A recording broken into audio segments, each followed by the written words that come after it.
We cheer for the men that drink Prips, and Gardner Minshew drinks his Prips. I'm telling you what, he's taking the Colts, not just, Dirk, not just to the postseason, but to a round one upset win.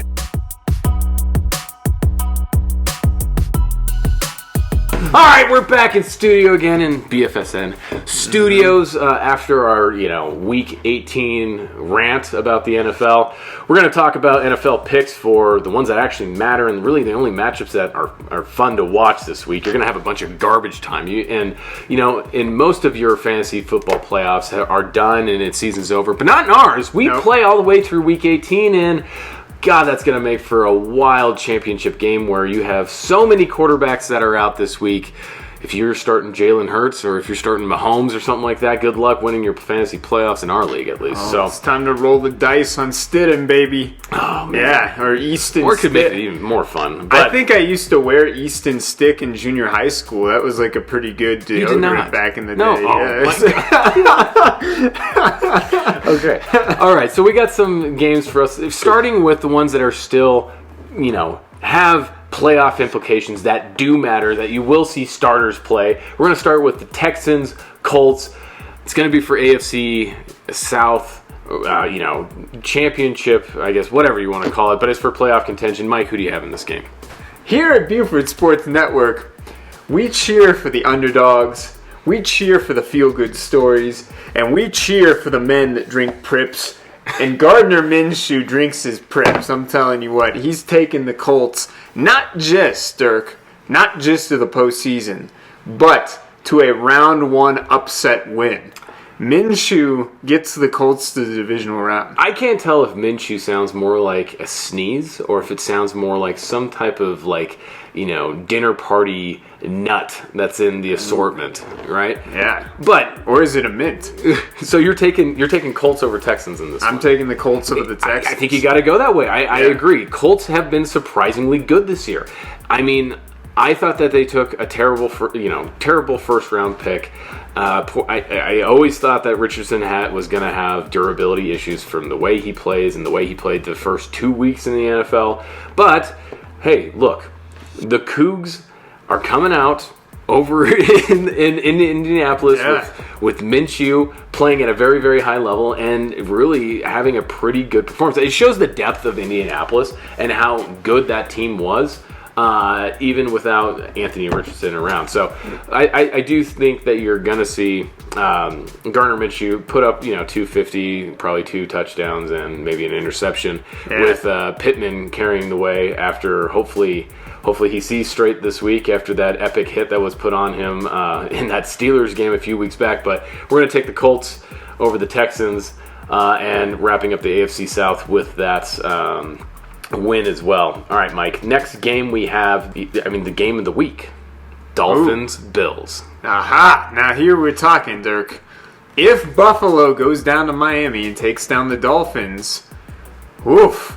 All of a sudden, it's all bad. That Dolphin Express is they're shutting down SeaWorld. That's very difficult to say. I'm like, but okay. So Shamu, no. Yeah, exactly. Man, it is tough. I think Miami is going to get it done. I think Buffalo is going to have to go on the road in the playoffs. This is a tough one. In fact, they might have, I don't know how the seeding falls, but there's a chance that this ends up being a rematch later on down the road in the playoffs. I like Miami getting it done at home. Just getting that jump on the record benefits them earlier on in the season. They get this home game, have to win to clinch. I think they get it done. Okay. Yeah. I'm going to go ahead and take Buffalo.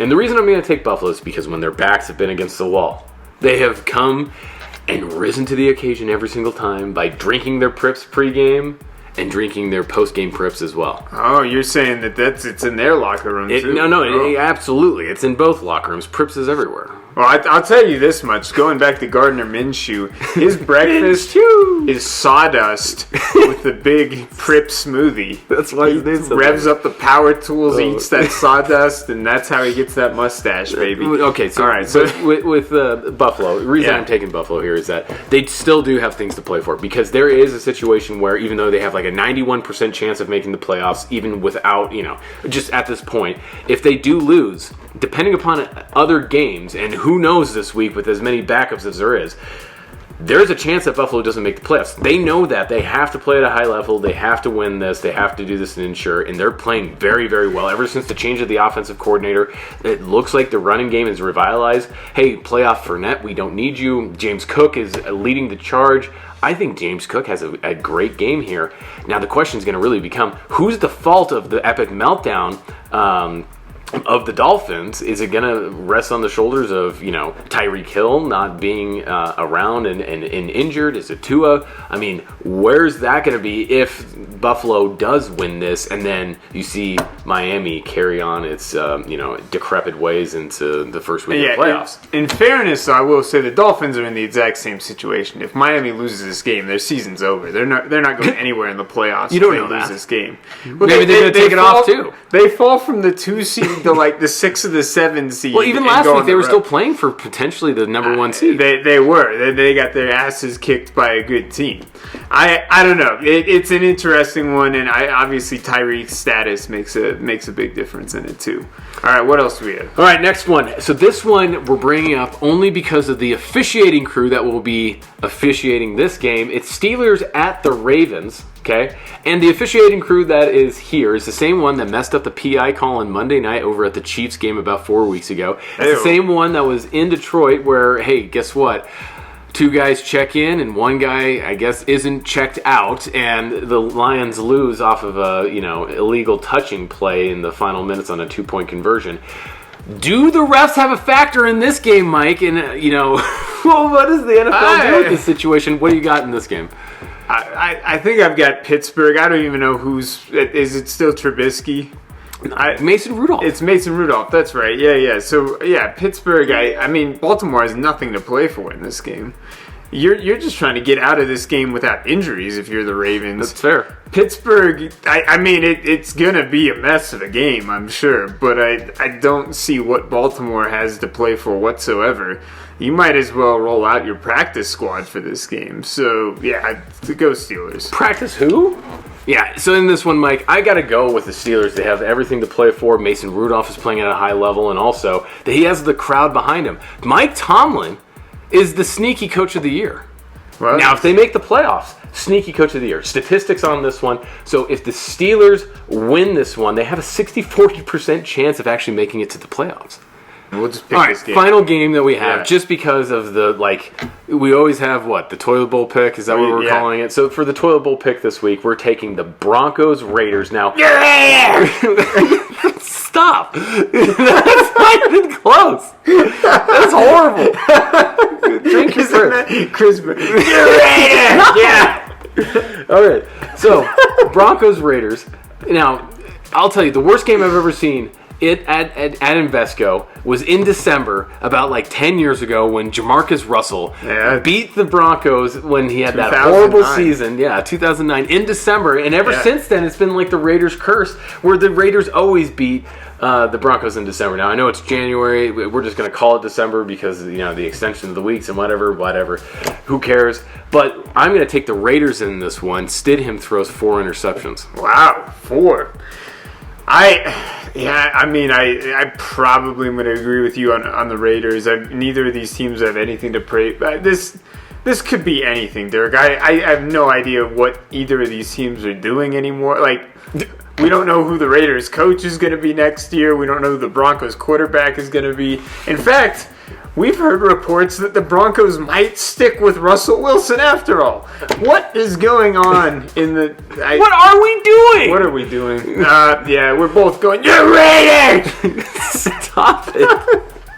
All right, so we got to talk about a few games that are just hilarious to pick because of just the non-implications here and the fact that we are now on like certain teams like 7th quarterback on the year. Yeah. So we're going to start off with Bengals-Browns. Yeah. This could be the game that really, who cares? It's bragging rights, I guess. Browning versus Jeff Driscoll, who's already been named the official starter for the Browns on Sunday. Who do you got in this matchup, Mike?